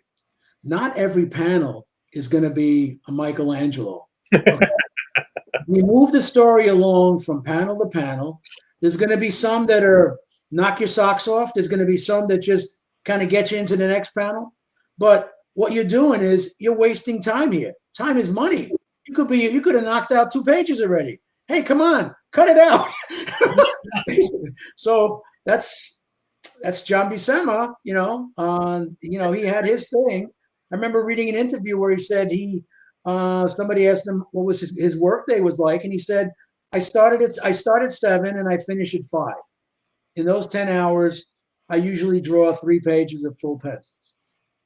This was probably before, or maybe he said 3 pages of full pencils and 5 pages of breakdowns. Then later on, I think his breakdowns turned into layouts, and obviously he could do more. Mm-hmm. And if you had somebody that was really capable, like a Tom Palmer, they could come in and take those layouts and do something really good with it also, you know. The flavor, I mean, his layouts, as you recall, were just so darn powerful that regardless of who finished them, you always knew who the artist was underneath. You know, I mean, seriously. I mean, Wallywood was that overpowering of a guy as an artist and as an inker, where when as a kid, I mean, now as an adult, I can see the styles. But as a kid, when Thunder Agents came out, I thought he drew the whole book, except for the stories that he didn't draw, because I'm going, gosh, he drew Dynamo, he drew No Man, he drew Mentor, he drew all these guys. How does he do it all in 1 month? Well, Steve Ditko was doing No Man, and he, you know, and somebody else was doing whatever. I mean, let's see, Mike Sikowski. If you need Mike Sikowski's layouts would still kind of pull through those Wallywood inks. Junta, Adkins. Reed Crandall. You know, all those guys, they were penciling, and he was just putting the inks on top of it. But somehow it just seemed like, it's almost like he gave him a style guide and said, okay, so listen, when Dynamo picks up a wall and throws it, this is what he's supposed to look like, because a lot of those poses were typical Wallywood poses, you know? So that's what kind of threw me as a kid. But then, of course, there was some No Man stories that were drawn by Gil Kane. And I don't care who inks Gil Kane, whether it's beautifully or poorly, you can see Gil Kane underneath, you know? Maybe, and when I say poorly, much to Gil's chagrin, I don't think that he would have complained about Wallywood. You know. Well, you got to work with Romita, right? You got to work you worked on the strip. Right? I worked on the strip for John actually in 1980 when I was still working at DC. John had put an ad out in the New York Times in the Sunday section under advertising artists or something like that, when they used to have that kind of a section. And it just said, major comic book company looking for artists to do special project comics. Please send samples to post office box, whatever. And so I figured, oh, special projects. I had done a few things already at DC. They always paid more. So I figured, hey, maybe this is a comic book thing that'll pay more. And I put a couple of comics together with a cover letter, sent it off. And about a week later, I get a phone call from John Romita. He goes, Alex, what's the matter? DC's not giving you work? I said, yeah, John. Hi, John. Yeah, they're giving me work. It's just that I answered an ad in the New York Times. I didn't know it was you. He goes, yeah, well, we have this Spider-Man project. It's a giveaway story that Marv Wolfman wrote. If you get a tube of AIM toothpaste, you get a free comic book that goes with it, etc. And he says, we've had a lot of responses. A lot of people are really great illustrators, but they don't know the first thing about telling a story. They ask me, so what's this guy Peter Parker like? And what's Spider-Man like? So basically, they don't know the characters to be able to sit down and get this story done in a reasonable period of time, because they have to go and do research on these characters. He says, but if you have time, and if considering I know you know these characters, if you could help us out, that'd be great. I said, yeah, when can I come in? So I went in, and geez, at the time, I'll admit, I think I was making, this is 1980, so I was probably making $40 a page, okay? And the special project rate at Marvel at the time was $85 a page. Wow. So I said, oof, okay, I'm your guy. I don't care, I'll stay up late, So basically I did, and it was a 32-page comic with no ads. And, so at any rate, I got it done. And I was in between jobs at DC, and then I got something, and I was working on both at the same time. And then I guess the grapevine is what it is, because at one point, Paul Levitt says, do you need more work from us? And I said, why? Well, there's some word out there that, you've done something gone to Marvel. I said, it was just a special project that, I kind of helped him out with, but no big deal. I'm here. Oh, okay. And then after that relationship started, John had called me up. Well, first of all, after I did that special project, I got to meet Saul Brodsky, and he had a poster of Spider-Man that he gave me to do, which was an origin poster, and it was a series of, it was one of three: Spider-Man, Fantastic Four, and Hulk, all origin story pages, and it was a free giveaway with a case of Coca-Cola. So I did this poster for them. Then also at the time, the Daily News was doing comic book inserts on the Sunday section. And they had already done one or two of Spider-Man, then another one with the Hulk. And I was doing a Spider-Man. They asked me if I wanted to do this Spider-Man Hulk 10-page insert story. And I said, yeah, of course. It was only 10 pages. So I did that in pencil. It never got finished because around the time they saw that, yes, doing those inserts were not cost effective for the Daily News. So unfortunately, I never got, it was Spider-Man, the Hulk, the Trapster, the President of the United States was, meeting up at the UN, all in 10 pages, but there was room to draw. There was no problem for me, and I had fun with it. And then after that, John called me up and asked me if I'd be interested in doing layouts for him on the Sunday newspaper strip. And I said, sure. And I think he paid me, golly, I think he paid me like $80 a page for layouts at the time. And this is when I was doing the newspaper strip, I did it on an 11 by 17 page horizontally. When he was doing it, it was an 11 by 17 page and another half. So it was, I had to tape two vellum pages together so I could do layouts on these big pages. And even the dailies were done a lot larger. And so I did at least, let's see, I think I penciled 2 of them for him. And then I did layouts on 4. And with the pencils, he pretty much penciled what I had, inked what I had penciled, except made a couple of adjustments. On the layouts, there were some camera angles maybe that, he might have flipped the panel and done a reverse. But for the most part, he kept the layouts. So I think IDW was starting to publish some of the Sunday strips and daily strips in some hardback volumes. And I think it's in volume 3 that my Sundays and dailies, not dailies, the Sundays appeared that I worked with on. It was with John. And it was fun, again, seeing that stuff on the back page of the Daily News, because that's when where the strip was at the time. So I still have those Daily News Sunday pages in some portfolio in my suitcase, in my bedroom closet. I kept those pages that showed up. And I still have some of the layouts that I did for John. So, if I wanted to have a look at them again to compare the panels that, he had redrawn, as opposed to the ones that he kept. Stuff like that is cool to have, So you did the newspaper strips before you did the comic books? Yes.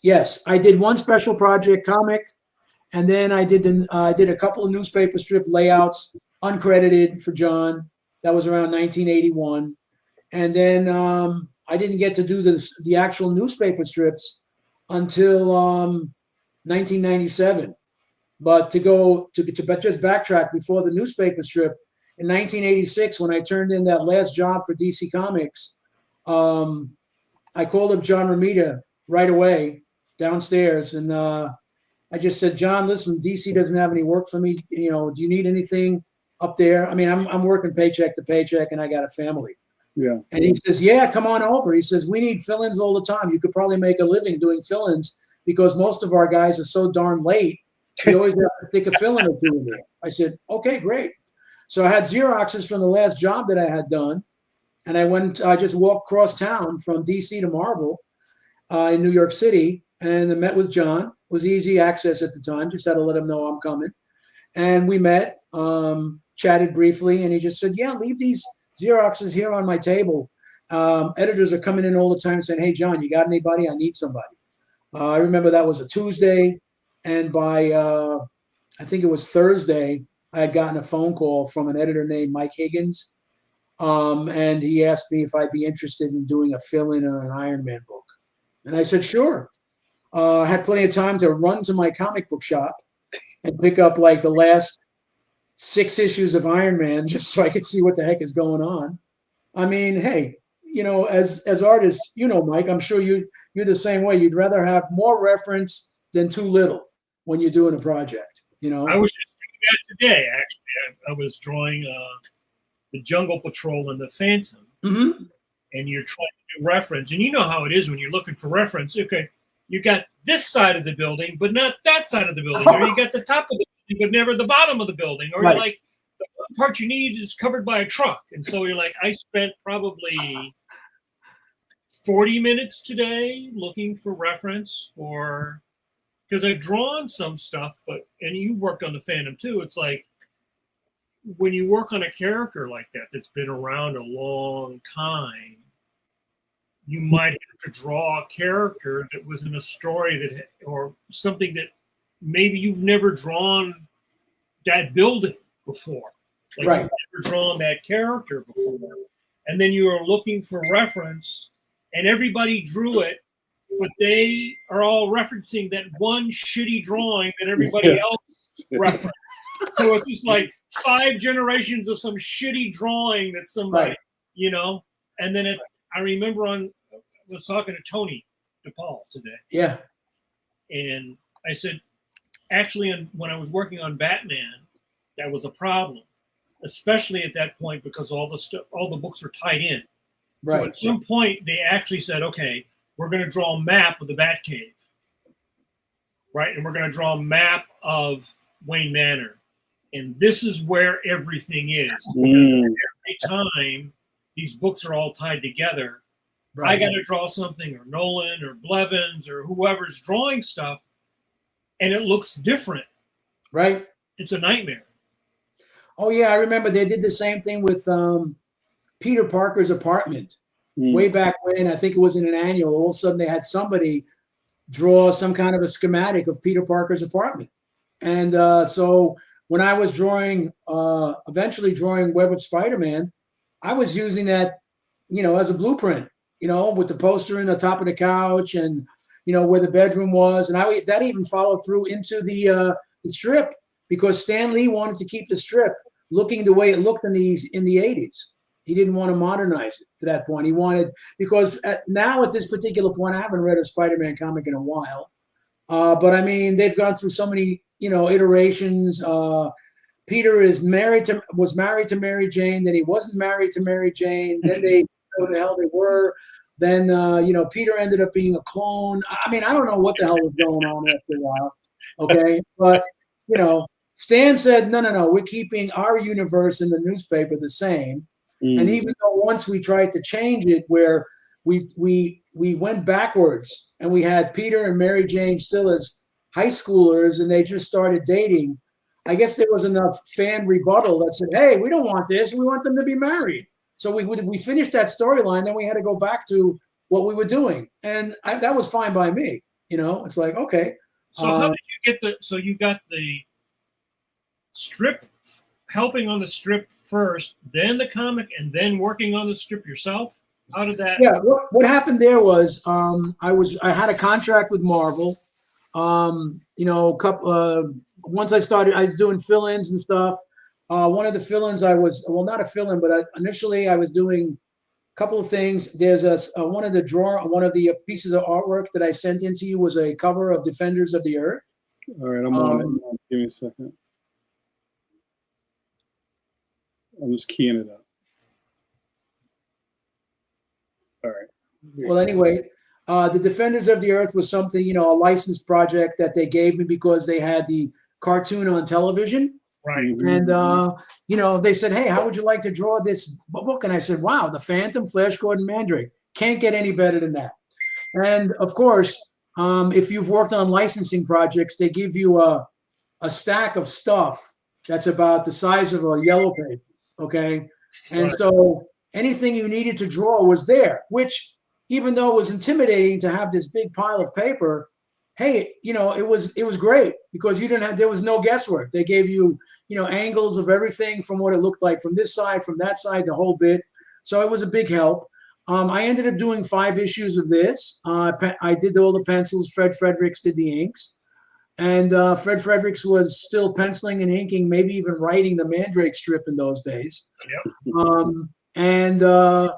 So we did 5 issues together, but after the 5th issue was done, it never saw print, was never even dialogued.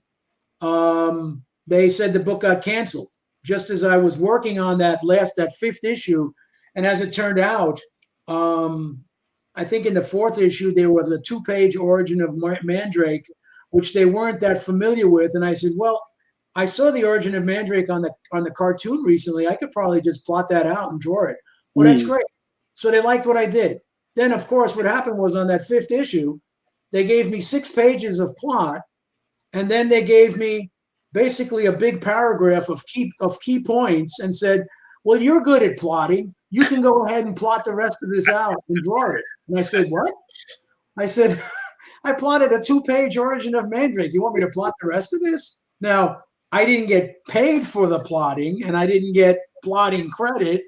But anyway, well, credit, who cares? It never got printed. So, but, it got inked by Fred Fredericks. And I didn't see that. I never saw it inked. I thought only the first 6 pages were inked. And then maybe, I don't know, this is 1987. Probably 10 or 15 years after that, I get a FedEx box in the mail, and it was all 25 pages of that original artwork. Wow. Okay. So as it turned out, that was okay for me to keep all that artwork because I had made a deal with Fred. I said, listen, how about with, we trade off issues. I'll take issue 1. You could take 2. I'll take 3. You take 4. I'll take 5, 6, etc. He says, okay, fine. So I got I have the original artwork to issues 1, 3, and 5. But while I was working on the 5th one, I got a call from Howard Mackey, who actually I worked with on that fill-in, the first Iron Man. His first story was that Iron Man 211. That was my first story as a fill-in. And so we got to be friends after that. And then he became an assistant editor. And he said, hey, listen, Jim Salicrup needs somebody to do a fill-in on Amazing Spider-Man. I said, gee, you know what? I'm in the middle of doing this Defenders of the Earth thing. And I said, I'm plotting it and drawing it. I said, I can't do both. I said, I would completely do injustice to his, to his book if I tried to do that. And so they said, okay, I'll let him know. I said, hey, listen, I should be done in about another 10 days to 2 weeks. If he can wait that long, great. I'd love to help him out. I'd love to draw Spider-Man. He says, okay, I'll let him know. So I finished this in, turned it in. And as I was at the office turning it in, Jim Salicrup, catches me as I'm walking past. He goes, hey, Alex, you still interested in drawing Spider-Man? I need that fill-in. I said, you haven't gotten anybody to do it yet? He goes, no, but we have time, if you want to do it. I said, sure. So I got to work on Spider-Man. Well, Black Suit Spider-Man to me was never the real Spider-Man. The real Spider-Man is the Ditko Spider-Man. Okay. But I started with issue number 292. That cover was done by Al Milgrom. And then I did 296. And 297 is the only Amazing Spider-Man cover that I ever got to draw for the parent title. And thankfully, I still have that original artwork in my bedroom closet. But at any rate, and then after that, they needed fill-ins on Web of Spider-Man. And so they started me on issue 35 and 6, and that was a fill-in. And then they said, the regular guy is working on 37 because he's a little slow. I said, okay. So I finished 36 and 37. And they said, hey, how would you like to fill in on 39? I said, sure. What happened to 38? Well, the regular guy is finishing up 37 and we want him to go into 38 while you're doing 39. I said, okay. So I did 39, brought it in. And they said, how would you like to do a fill-in on number 38? I said, what happened to the guy from 37? He's not on the book anymore. So I said, wow. So I did the next one first. Now you want me to do this? You have like a real heavy duty deadline on? He goes, no, you don't have to kill yourself, but the sooner we get it done, the better. So I said, okay, 2 pages a day. I said, at the end of next week, sure, if you can, that's great. So I got it done by the end of the following week. And they said, okay. And now we have a 4-page story arc by Peter David. May he rest in peace. And I said, wow. So I'm thinking, wow, job security, 4 issues in a row. How cool is that? Okay. So I'm working on figuring, I don't remember if the compound word fill-in came in at that point, but I just assumed it was a fill-in. And then I think in the letter column of issue number, so I was doing 40, 41, 42, and 43. And in the letter column of 43, I'm reading that, Alex Saviuk and Keith Williams are the regular team, and we're glad that you enjoy their artwork. And I said, what? I called Jim up and I go, Jim, I just read in the letter column that Keith and I work, this is our book. He goes, well, I just assumed. I said, Jim, you can't assume if you've ever watched The Odd Couple.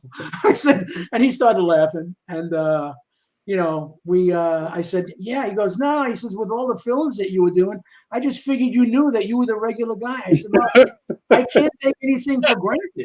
Literally, you can't unless somebody says, hey, you're my guy. Okay. Oh, yeah, that's the name of that story. I was going to say, no, I'm going to Connecticut for Terrificon. I don't want to get clobbered. Don't get clobbered in Connecticut. Yeah. Hey, Alex, I hate to stop you, but we have a bunch of questions that are backing up, and I would love to. Oh, okay, no problem. Get you to answer those real quick. So let me do some screen management here. Give me 1 second. So I'm going to remove this. We're about to enter lightning round. Already. Question time. So what's going to happen is Stone Cold Steve Conley is going to run a barrage of questions from the chat. If you could keep your answers pretty brief. Well, I'm sorry. Yeah. No, that's no disrespect, but just, so we can get through them and we can get back to the of lightning. Yeah, that's what the lightning part is for. All right, you have the floor, Steve. All right, we're going to start off with Michael. I don't think I pronounced your last name before, Michael. Oh, where'd that go? Achivada. I'm down in the Sunshine State and lucky enough to see Mr. Saviuk. Got to say it right. Dang. Thank you. At local shows. I'm a proud owner of one of his Spider-Man strips originals. Nice. Thank you, Michael. That's fantastic. I also had another comment, not so much a question, but Jeff says, I used to read Mr. Saviuk's Airwave when I was a kid. Okay. That's awesome.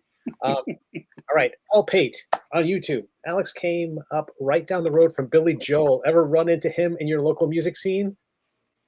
Oh, well, no, I never did. Keeping it brief. No, I never did. Long Island's a big place. Never ran into him. Michael, again, from YouTube, working on the war story. Did you get to work with Joe Kubert? No, but the story was I believe it was by Robert Kanigher. That's great. That's great. Thanks for the question, Michael. Art by Anna. This is kind of opening a can of worms here. From YouTube, do you think that the older comics are better than newer ones? Question mark. In the sense that I'd say yes. In the sense that somehow older comics just seem to be more self-contained. You could buy one comic book and not worry about missing the next 4 issues and not knowing where you are. The stories were pretty much self-contained. Somehow they just nowadays with all the Photoshop coloring and some of the newer styles of storytelling, I don't think are as good as the older styles. That's great. Thanks for the question, Anna. Kenan James, who's been a guest of the show. Check out his episode in our archives, and he's coming up, I believe, next week. Pretty soon. Kenan's amazing cartoonist. Cool. Kenan asks, what's been your favorite character or characters to work on? I'd say my favorite character to work on has been Hawkman. I was a huge Joe Kubert fan when I was a kid. His Hawkman, nobody drew the helmet like Joe Kubert. It looked like a helmet, and with the big brow and the beak and everything, it was just too cool looking. And so when I was drawing Hawkman, I didn't exactly capture the whole thing, but the spirit of it was there. That's great. That's great. Thanks for the question, Kenan. Okay, Jeff Yoon asks from YouTube, I need this mystery solved by Mr. Saviuk. Do Spider-Man artists not draw the webbing on his costume, forcing the inkers to do the hard work of wrapping those web lines around Spidey's muscles? No. To my knowledge, I would say that most of the pencilers need to draw the webbing as it's supposed to be drawn, and the inkers just go ahead and follow what's going on. That's great. And Rock On YouTube. Question, laying out pages, what's the rhythm you establish? Like in cinema, master shot and 2 over-the-shoulder / reaction shots, then insert shots. What is your cutting rhythm when laying out a page? Well, to be honest with you, when I was working on monthly comics, and I seemed to be in that kind of a groove, when I would read a plot, I would, from the writer, I would see pictures automatically. And the decisions that I was able to make pretty much were about as cinematic as I could make them at the time. Having looked at, let's say, a cinematic project like Tex by Joe Kubert. I mean, if I was teaching a comic or cartooning course, that would be a book that I'd say, I think everybody needs to get a copy of Tex because you want to learn how to do storytelling. This is it, okay? And Joe was about as cinematic as you can get. Between his bird's eye shots and his worm shots and the eye close up, it was like watching a Sergio Leone movie. Okay, movies play a big part in storytelling, and when I was doing it on a regular basis, I used to see more pictures. Now, when I do a story for somebody else, it seems like sometimes I get caught between a rock and a hard place. And as you mentioned, do you start with the over-the-shoulder shot to the other guy, or should I start with the other guy first and go to that guy that I'm thinking of? And I seem to put too many choices in my mind, and I'm thumbnailing all this stuff out to finally come up with the right rhythms that I want to establish and how I want to tell that story. So there is more cutting back and forth for me nowadays than there used to be, because I just don't do it as often. That's Rock on. Great question. Thanks so much. And Eternity Forever on YouTube. I need to get some of those Saviuk Spider-Man strips. I always stop by your table in New York Comic Con every year. Well, you don't have to cry about it. Just come by this year in October. I'll be there again, and we'll see what we can work out. I love it. That's fantastic. We did it. Everyone for the questions, and thank you for lightning round. Good job, guys. We have 15 minutes left, so let's finish strong. Well, I did want to mention one thing about the how I got into the Spider-Man strip. So I got out of my contract at Marvel. The books got canceled. Couldn't get work from Marvel. Couldn't get work from DC. And so now I'm basically out of comics. And I get a call one day from Ralph Macchio, who's still working at Marvel. And he says, hey, listen, Stan Lee needs somebody to do the Spider-Man Sunday newspaper strip. Would you be interested? Now, I wasn't doing anything else. And I figured, hey, it's 1 page a week. Can't hurt. Keep my hand at it. Keep going. So I said, sure. So he said, just send him some books of stuff that you've been doing. So I did, sent him some Web of Spider-Man comics. And then I get a call from his assistant, Michael Kelly, and he says, Stan would like you to do a sample page in a horizontal newspaper strip style of Spider-Man. I said, okay, I'm doing vertical stuff, but, he wants to see it horizontal. I mean, it's pretty much the same storytelling. Well, Stan would really like to see it. So I figured, okay, well, if I want to do this gig, I guess I better do it. So I came up with something in 6 panels, Spider-Man swinging down the street, and he sees J. Jonah Jameson being attacked by a couple of thugs, and he webs them up and, puts them up on the lamppost, and, he lands, and he thinks that J. Jonah would be happy about it. And, of course, J. Jonah is, like, waving his fist and calling him a menace and all that stuff. And Spidey swings off, okay? And so I sent that in. And then this is the day and age where we still had cassettes for telephone recorders, okay? And so I come home from Friday afternoon, if I recall, from with my wife from doing some shopping, and I see I have a message. And I click on it, and it's Stan Lee. He goes, Alex, this is Stan Lee. I just want to tell you, I love your work. I think we would have a great time doing Spider-Man. Now, it doesn't pay much, but think of the glory. That's pretty much what he said. And so then I found out that I spoke to his assistant and, told him, yeah, I'd definitely be up for it. Turns out that what I had left Marvel with as a page rate, and then, after Marvel, I went to Topps Comics and did the X-Files for 1.5 years with Jim Salicrup, but that's a different story. But at any rate, after that was done, I got to do the Spider-Man strip, and and I found out Joe Sinnott was going to ink it, and I couldn't get any better than that. And this is 1997, so I was working on the Sundays from 97 through 2019. But in 2003, in February, I got a phone call asking me if I wanted to ink a week's worth of dailies on Larry Lieber's pencils. I didn't send any of those, but at any rate.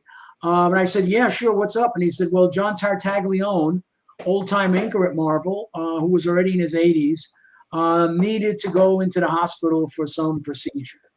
And I said, okay, yeah, I'll definitely do it. So after I got it done, and, John Tartag was okay, and I just said, hey, if you ever need another fill-in or something, I really enjoyed doing this, let me know.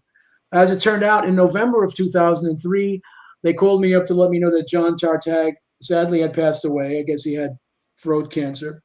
And they wanted to know if I'd be interested in inking a strip. So, of course, I said yes. And so from 2003 through 2019, I was inking the dailies and penciling the Sundays. Wow. That had to be a lot of fun having Joe ink your stuff. Oh, Joe was great. I didn't I never met him, and I had finally needed to call him up about something regarding the strip, maybe about 2 or 3 months in. And so I asked him, I said, Joe, am I giving you enough information on, with the pencils and stuff? He goes, Alex, actually, you're kind of, you're kind of handcuffing me. And I said, oh, I'm sorry. What do you mean? He goes, well, your stuff is so tight that I feel like you're not giving me anything to do. And, you know, so I just try to loosen up a little bit. I said, oh, so you want me to do, you know, like breakdowns? He goes, well, they don't have to be breakdowns, but, you know, I like spotting blacks and that kind of stuff. And so, yeah, just loosen up. I said, okay. So, you know, loosening up for me was I didn't connect all the lines. Okay. And he would obviously finish the lines, but I always drew the webbing. I never left the webbing up to chance for Joe to have to work that out. And, you know, but I knew, especially when it came to organic stuff, rocks, trees, bushes, you know, evergreens, the whole thing. If I had a scene like that, all I had to do was kind of give him an outline of a shape. And I knew that Joe wanted to go in there and he would ink it, you know, the way he'd want to do it anyway. So what was the point of me, you know, being like a Barry Smith and, you know, Conan and, you know, rendering every little leaf, because Joe would go in there and probably render every leaf and drive him nuts. Okay. So, I mean, whatever you want to use to get your bushes, stippling techniques or something with a dry brush or whatever, you know, he did his thing and it always came out great. You know, so yeah, it was a lot of fun working with Joe, and a hell of a nice guy too. Yeah. Hey, Alex, there's a question just floated in. I hope you can answer it. I think it's Sure. great. Our buddy, I'm going to clear the screen so you can see this. Rock on. Movies? Yeah, Sergio Leone, definitely one of my favorites. Alfred Hitchcock is up there. Orson Welles. You know, there's you know, some of those old time directors were really good. With the new ones that are out there, you know, I can't really say. They don't make movies like these guys that you're talking about now. You know, I mean, with all the action stuff. I mean, you know, I'm sure you've seen the Dune movies, right? Denis Villeneuve. Okay, I mean, okay. I enjoyed the movies. Was it? Did I think that they were worthy of calling him like? Well, the directing was so great on that. I mean, it was good, but was it great? I don't know. I don't know what great in that sense. I don't know what greatness is. Again, when you have to compare, you know, somebody from this era to somebody from the old era, it's just different. Just like comic books are different now than they were back in the 50s, 60s, and 70s. Movies have changed so much in the styles of movie making. So, you know, that's pretty much how I feel. Have you ever seen Carol Reed's Odd Man Out with James Mason? No, I have not. Well, that's a great movie. You can see it for free on YouTube. And then I just watched last weekend another great movie directed by Michael Anderson, who did Around the World in 80 Days and Logan's Run. Okay. Another great British black and white movie. One of James Cagney's last movie is called Shake Hands with the Devil. Oh, yes, I saw that. That's also free on YouTube. And in fact, YouTube has a ton of great old black and white film noir movies on there that have all basically kind of gone out of copyright. Yeah. Yeah. That's great. Well, Alex, with that, and some of your favorite directors, does that inform your comic making at any point, like shot selection or voice for different projects? Well, you know, Sergio, I loved Sergio Leone's, and you know, when between Sergio Leone, his directing style reminds me of Joe Kubert's comic book style.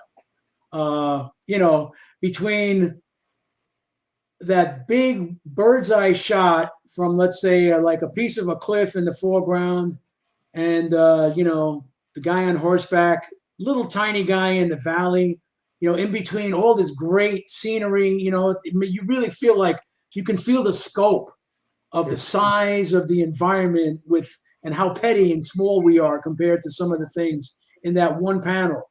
And then in the next panel, you could see a close-up of his eyes, you know?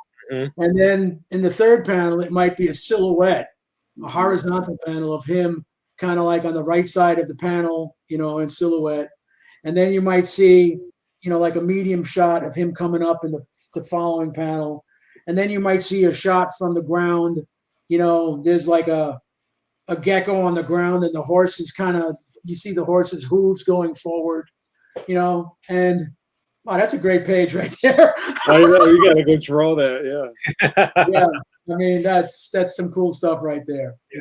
I agree. I think Kubert is the best layout guy ever in comics. I think he really understood poetically how to use the space of comics, and you could really see it when he would lay out stories for the Filipino guys. Yes. Like Redondo and people like that come in, and they would do it. Like he laid out all those great issues of Rima.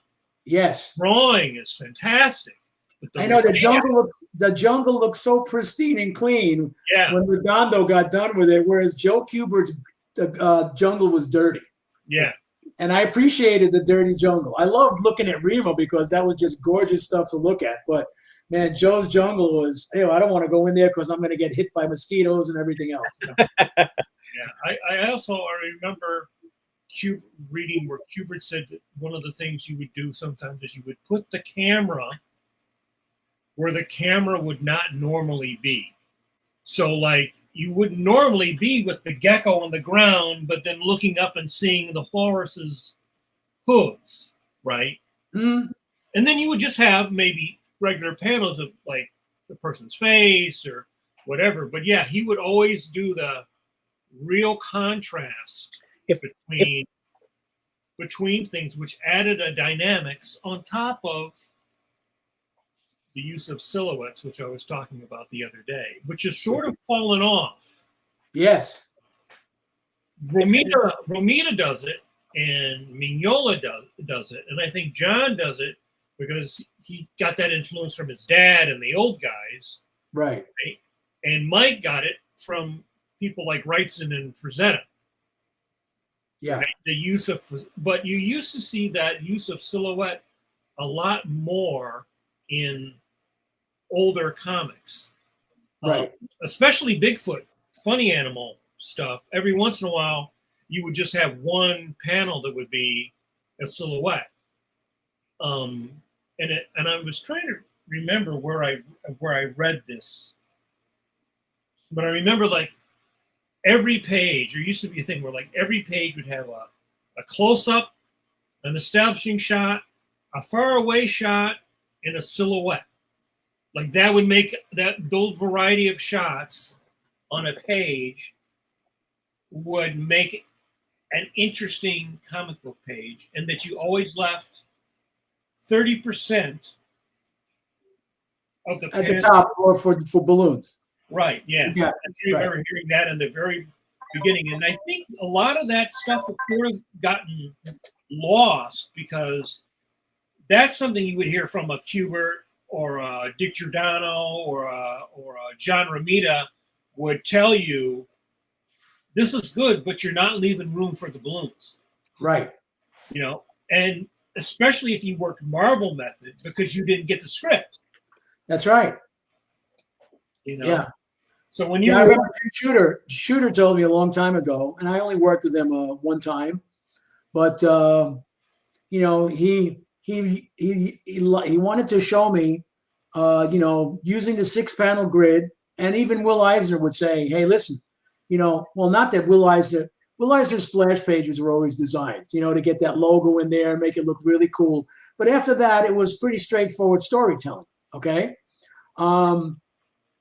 And so Will Eisner would say, "We designed the panel, we don't design the page." Okay, for the most part. Avengers #3, there's a page in there where the Hulk is being chased by the whatever remaining Avengers there are, and he's at the end of a train in one panel of a 6-panel grid, and he's throwing the caboose at Iron Man and Giant Man in the panel, and there's room above for copy. And so Shooter says, "You see this panel?" He says, "Look, nothing fancy about it. It tells the story unbelievably well." And he says, "There's enough room for copy." So he says, "This basically is a cinematic panel because it's widescreen, because if you take away the top third for your copy, you've got a widescreen panel." And that's the way you got to think when you work in Marvel style. And I said, "Okay, I got it. Well, the thing is that my last couple of stories at DC, for the most part, we did a trial and error where they, some of the writers like Paul Kupperberg and Barbara Zakis wanted to try out Marvel style plotting with me on some Superman stuff, and I got a taste of it. I got my feet wet working Marvel style, and it was a bit harrowing in the beginning, but then after I got used to it, I really enjoyed the heck out of it. I mean, it just left you so much freedom to be able to tell the story in however many panels you need to tell the story. You want to get that big panel of Spider-Man swinging?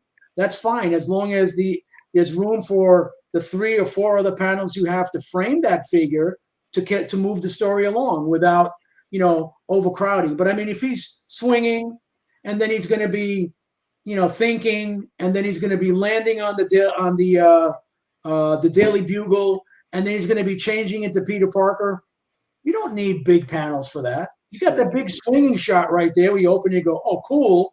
And then you read the rest of it, and there's plenty of room for dialogue. And I never had a problem with the writers or anybody else. And I thought that, you know, some of those pages came out great.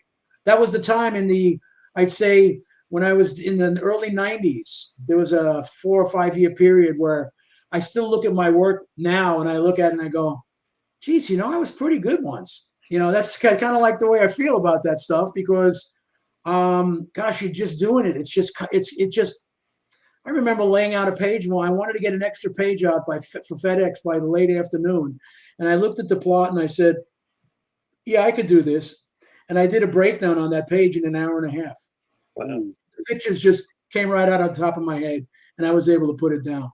And my wife says, could you imagine if you could draw every page that fast? I said, well, yeah, okay. I can imagine, but it's not going to happen. You know, it just fit that way. There weren't a lot of, number one, there weren't a lot of characters on the page. It wasn't like I was drawing a crowd scene or anything like that, you know, on a dance floor. No, that wouldn't have happened. You know, that would be a whole horse of a different color.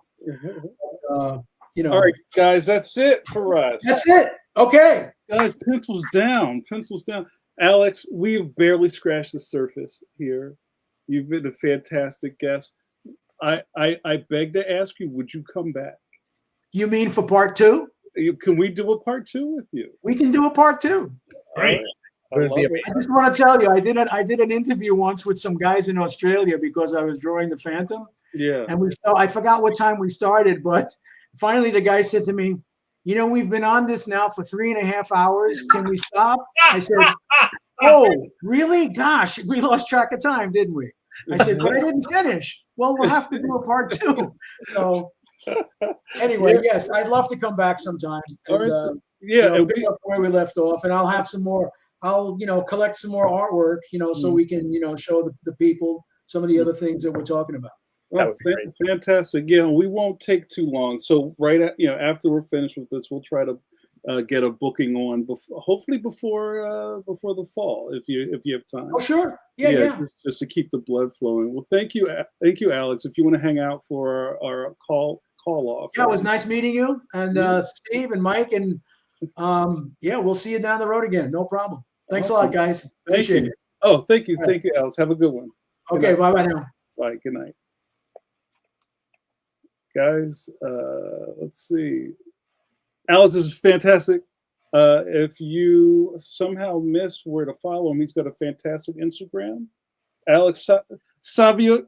We finally got it. Now he's going, and I got his name. Last name right. That's a good reason to get him back. Just we get his name right every single time. It's just it's a flow thing. But guys, thank you so much. I love talking shop with him and just listening to all these fantastic stories. And everybody connects in just different ways, especially when we're talking about that golden age of comics where everything was just who knew what was going to happen next. And I love all these chance conversations and just like, oh, I was walking down the street and look, it's Stan Lee. That stuff is always amazing to hear. And again, we only scratched the surface. I know Mike has a million other things to talk through with it. And, self-publishing opened the door for himself. Yeah. And that's self-publishing, like that zine he made, what was that in the 60s? The early 70s. Early 70s. You know how crisp that looked? I was just like, you can't get that at the Kinko's now. Are you kidding me? And the chutzpah, the wherewithal to advertise it in the Rocket Blast Comic Collector. Yeah. Yeah. Great Well, stuff. you know, you meet your opportunity by forward momentum. And we've talked about this before. A lot of people say it's luck, but I say it's preparedness meeting an opportunity. You don't do the comic, and that doesn't create all the other opportunities that come after that. Yeah. Right. I really do believe that it's more that than like, oh, you know, magically random things just like fall out of the sky, you know. And how do you make comics? You make comics. Exactly. You know. Exactly. That's my favorite meme, where Peter Parker, the old school Peter Parker with the flat top. It's great. It's like how to make comics, and then the tears start rolling down. Yeah. I love it. All right, guys. Well, that's my time. I got to walk the dog. So, guys, thank you so much. We had a great time, and there will be a part 2. Like, again, we just kind of got started with this. So we can't do this without you. Steve alluded to it earlier in the program. Kenan James is returning to the program next week. He has a fantastic new project, Monster, that just came out a little while ago. And also, this young man is running a gaming convention in Texas coming up. Oh, look at it. Oh, so good. So I would be remiss if you didn't show up next week. I would be remiss. I would be remiss if you missed this. See, somehow I keep making this stuff happen. Don't miss. Oh, I like that. Don't remiss this. Guys, we did it again. Thank you so much. This is what makes this program great. And when you watch it live, you have no idea who's showing up in the chat. So get in where you fit in. Guys, we'll see you next Wednesday. Your 3 Expert Part 2 has got to go back to work. It never ends. So even though we're quickly running out of time, I think before Robert Patrick chases us into the night, turning into liquid, make sure you wash those Kirby hands. And this is Kirby Hands Week. Oh, it is Kirby Hands Week. Look at that. Kirby Hands Week. Right? It's clobbering time. It's clobbering time. It is clobbering time, guys. Thank you so much. We'll see you next week.